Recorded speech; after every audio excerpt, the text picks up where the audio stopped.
Right. Hello, I'm Amy Dallman and I'm with Dancing Sky Area Agency on Aging.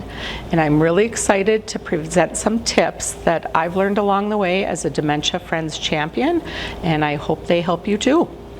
So my first tip is talking about at the beginning and the end of Part 4, Early Signs and Symptoms.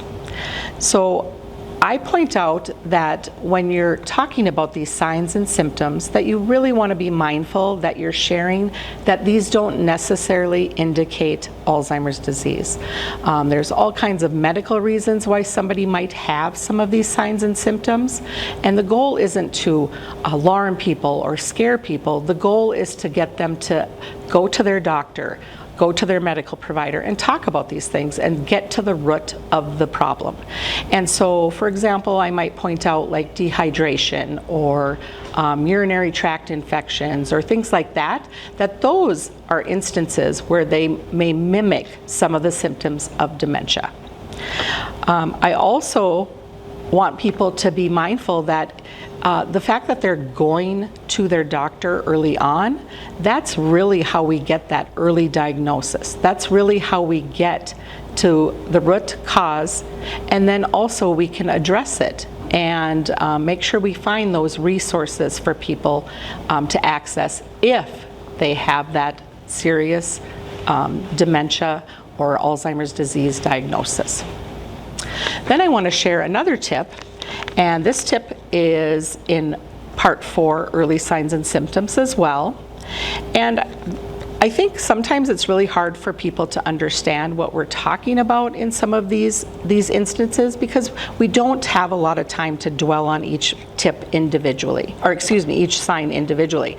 And so therefore, I think it's really important to look at each one, and maybe if you have some personal examples, share those just to kind of explain what we're talking about when we're talking about some of these signs and symptoms. So for example, for number 5, which is trouble understanding visual images and spatial relationships, I point out someone I knew who was having minor car accidents. They were having parking issues. They couldn't figure out parking, according to the lines or the positioning, that sort of thing. They also had unexplained scrapes and scratches on their vehicle. So those are just some examples that drive home that point. Another one for number 6, for decreased or poor judgment. I really talk about that grooming example because I knew a woman who, anytime she left the home, whether she was going to the grocery store or an important event, it didn't matter. She always had her outfit perfect. She always had her hair perfect, her makeup perfect, her shoes and purse always coordinated.